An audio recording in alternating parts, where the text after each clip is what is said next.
Hi నమస్తే, నేను మీ journalist రెహమాన్ని. Tirumala laddu వ్యవహారంలో వైఎస్ఆర్ కాంగ్రెస్ పార్టీ ఒక కీలకమైనటువంటి అసలు సిసలైనటువంటి పాయింట్ను మర్చిపోయి ఎంతసేపు కూటమి ప్రభుత్వం చేస్తున్నటువంటి ఆరోపణలకు కౌంటర్ ఇచ్చే ప్రయత్నంలోనే మునిగింది.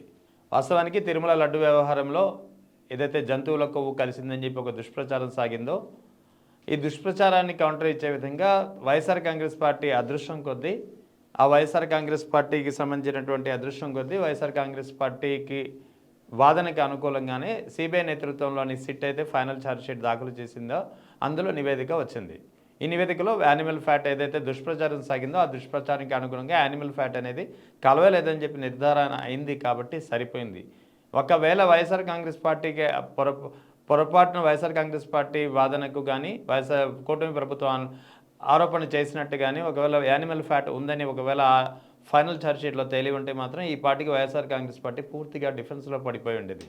ఇదంతా ఇప్పుడు మళ్ళీ ఎందుకు చెప్తున్నానంటే వైఎస్ఆర్ కాంగ్రెస్ పార్టీ ఇక్కడ ఒక కీలకమైన అంశాన్ని మర్చిపోయిందో తట్టలేదో ఏం జరిగిందో తెలియదు, కానీ ఎంతసేపు కూటమి ప్రభుత్వం చేసే ఆరోపణలకు డిఫెన్స్ ఇచ్చే ప్రయత్నమే చేస్తుంది, కానీ అసలు పాయింట్ అనేది మర్చిపోయింది. ఇక్కడ అసలు పాయింట్ ఏమైందంటే 2024 జూన్ 12వ తేదీన కూటమి ప్రభుత్వం అధికారంలో వచ్చింది. సో అధికారంలో వచ్చినటువంటి సరిగ్గా నెల తర్వాత జూలై 7వ తేదీన తిరిగి జూలై 12వ తేదీన 2 నెయ్యి లారీలు ట్యాంకర్లు తిరుమలకు సరఫరా అయ్యాయి. ఎక్కడి నుంచి? ఏఆర్ డైరీస్ నుంచి. ఆ తిరుమలకు సంబంధించినటువంటి ల్యాబ్లో దీన్ని టెస్ట్ చేసినప్పుడు వాటిలో నాణ్యత లేదనే కారణంతో ఈ 4 లారీలు అంటే జూలై 7వ తేదీన సప్లై అయినటువంటి 2 లారీలు, జూలై 12వ తేదీన సప్లై అయినటువంటి 2 లారీలు, ఈ మొత్తం 4 ట్యాంకర్లను వెనక్కి పంపించేసింది టీటీడీ. సో అంతవరకు బాగానే ఉంది, వెరీ గుడ్. నాణ్యత లేదనే కారణంతో వెనక్కి పంపిస్తారు. కానీ ఈ 4 లారీలే తిరిగి వైష్ణవి డైరీస్ పేరు మార్చుకుని మళ్ళీ తిరుమలలో ఎంట్రీ అయ్యాయి. వీటిని టీటీడీ దాన్ని యాక్సెప్ట్ చేసింది, అవి లోపలికి వెళ్ళాయి. ఆ నెయ్యితోటే ఇక్కడ లడ్డూలు అనేవి తయారయ్యాయి. ఇదంతా నేను చెప్తున్న మాట కాదు, సిబిఐ నేతృత్వంలోని సిట్ ఏదైతే కేంద్ర ప్రభుత్వం ఏర్పాటు చేసినటువంటి సిట్ ఉందో ఈ సిట్ దాఖలు చేసినటువంటి ఫైనల్ ఛార్జ్షీట్లో సిట్ దర్యాప్తులో తేలినటువంటి నిజాలు ఇవి. ఇది వైఎస్ఆర్సీపీ చెప్పినటువంటి అంశాలు కావు, వైఎస్ఆర్సీపీ అనుకూల మీడియా చెప్పే మాటలు కావు. సిబిఐ నేతృత్వంలోని సిట్ ఏర్పాటు చేసినటువంటి సిట్ ఫైనల్ దాఖలు చేసినటువంటి ఫైనల్ ఛార్జ్షీట్లో ఉన్నటువంటి నిర్ధారణ చేసినటువంటి దర్యాప్తులో తేలినటువంటి అంశాలు ఇవి. అంటే 4 ట్యాంకర్లు ఏవైతే ఏఆర్ డైరీస్ నుంచి సప్లై అయ్యాయో జూలై 7, 12వ తేదీన వీటిని నాణ్యత లేదని చెప్పి వెనక్కి పంపించేస్తే అవే తిరిగి వైష్ణవి డైరీస్ పేరుతో మళ్ళీ తిరుమలలో ఎంటర్ అయ్యాయి. టీటీడీ వీటిని యాక్సెప్ట్ చేసింది, వాటితోటి ఈ లడ్డూలు తయారయ్యాయి. ఇది వాస్తవం. అంటే ఇప్పుడు కూటమి ప్రభుత్వం అధికారంలోకి వచ్చిన తర్వాత జరిగినటువంటి తంతు ఇది.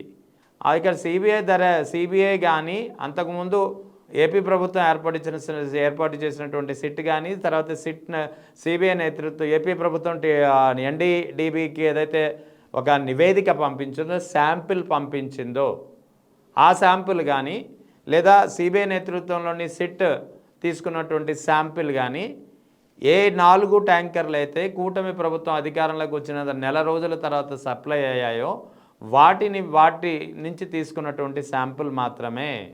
అదే సందర్భంలో లడ్డూలు కూడా పరీక్ష చేశారు. ఆ లడ్డూలు కూడా ఎప్పటివి? జూన్ 12కు ముందు తయారైనటువంటి లడ్డూలు కావవి. ఎప్పుడైతే ఆ దర్యాప్తు సంస్థలు ఏర్పాటయ్యాయో అప్పుడు, అంటే కూటమి ప్రభుత్వం అధికారంలోకి వచ్చిన తరువాత జూలై, ఆగస్టు నెలల్లో తయారైనటువంటి లడ్డూల శాంపుల్ పరీక్షించినప్పుడు తేలినటువంటి అంశాలు ఇవి. అంటే ఇందులో గతంలో వైఎస్ జగన్ హయాంలో తీసుకున్నటువంటి శాంపుల్ లేదు, వైఎస్ జగన్ హయాంలో తీసుకున్నటువంటి లడ్డూ శాంపుల్ లేదు ఇక్కడ. మరి అటువంటప్పుడు ఈ కూటమి ప్రభుత్వం అధికారంలోకి వచ్చిన తర్వాత సప్లై అయినటువంటి ట్యాంకర్లలో తేలినటువంటి ట్యాంకర్ల నుంచి సేకరించినటువంటి శాంపుల్ ఆధారంగా జరిపినటువంటి పరీక్షల్లో తేలిన అంశాలని గతంలో జరిగినటువంటి ఆ అధికారంలో ఉన్నటువంటి ప్రభుత్వానికి ఎలా ఆపాదిస్తారు?